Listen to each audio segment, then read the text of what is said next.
Record-breaking temperatures have left tourists and locals in the UK, France, Germany, and other European countries desperate to find ways to cool off. We were off to visit the Eiffel Tower, but it's closed at the top. It's very hot, so we decided to come here. Sometimes put a little bit of the pillowcases in the freezer, make them nice and cool to sleep. So a restful night's sleep prepares you for these hot days. The second heat wave in Europe this month could also lead to food shortages. Across the continent, wheat production is forecast to drop 10%, or about 10 million tons this year. The European Union's biggest grain producer, France, expects output to fall 20%, and harvests in Italy and Britain are likely to shrink by 10%. Farmers aren't the only ones struggling to put food on the table. There's no more nectar in the flowers, and the bees aren't flying. They're staying in their hives, waiting for better weather conditions, which unfortunately we're still not seeing. Lakes in eastern France have also dried up, threatening the survival of the region's fishing industry. We can no longer fill the ponds. All the fish in the pond died. Usually we farm 25 tons of fish, but I've only managed 280 kilos.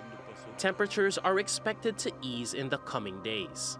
But as the global climate crisis intensifies, scientists warn that Europe and the rest of the world can expect even hotter summers in the years to come.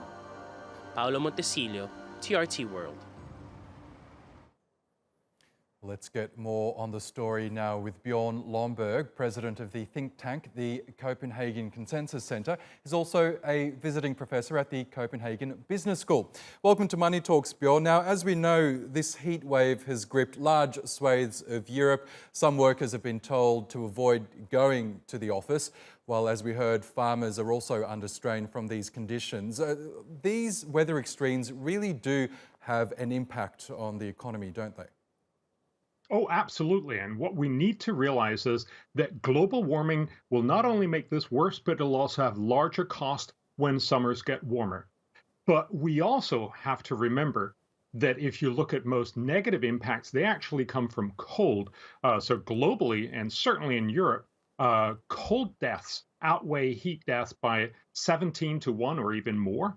And so we cannot just report on when the temperature are exceedingly high, which is definitely a problem, without also noticing that we don't actually report when we miss those very cold winter temperatures that we used to have, which actually is a net boon to the economy. So we need to remember both of these.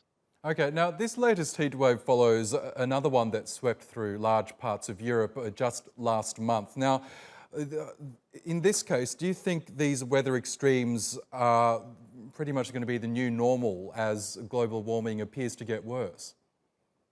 Well, they will certainly be more normal. So absolutely, this is something that we should be preparing for. And one of the things we also need to recognize when we look at the data, it's actually much, much easier to prepare for more heat because fundamentally, this is about getting more air conditioning.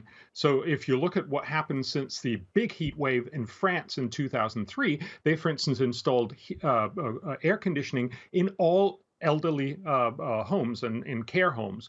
And what's happened is that we are seeing much, much lower death rates in France now than we did back in 2003, although temperatures are at the same or even worse.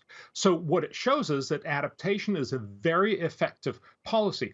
On the other hand, we're not seeing this, for instance, in the US and other places with cold deaths. So US has seen heat deaths come down from about 12,500 people per year down to about 5,000 because they have installed much more air conditioning. But cold deaths keep increasing, and they're now at about 210,000 people every year. So again, we need to get our sense of priority. Yes, global warming will increase heat waves, and we should prepare for that, and we should invest in that. But we should also remember the much bigger problem of cold waves, which we're often ignoring, and which is actually getting worse, despite the fact that we should be seeing less of it because of temperature increases. Now, you've questioned some of the mechanisms that have been used by governments to address climate change, such as those outlined under the Paris Climate Accord. So What policy solutions do you think should be undertaken? I mean, the general consensus seems to be that industry needs to cut their carbon emissions. We should go to renewable sources of energy. Are they still part of this bigger action plan to address global warming, do you think? Well, so there's a number of things we need to do. First of all, if we actually want to help people now and then the next decades, it's all about adaptation. So that's about air conditioning. It's about making our homes more safe. It's also about making sure that people have enough fuel so that they can actually get through cold. One of the places where you have most cold death is in England, where they have terribly insulated houses, and that's why especially old people suffer.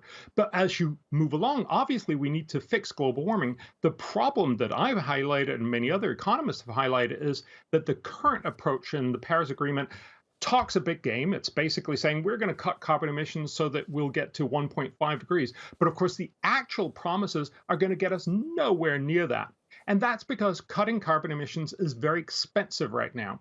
So instead of trying to get nations to sign up to very expensive promises that they're not going to deliver on, we should focus a lot more on making green energy cheaper. And that happens through research and development. So it's much more about making green energy cheaper rather than just making ourselves feel good with empty promises.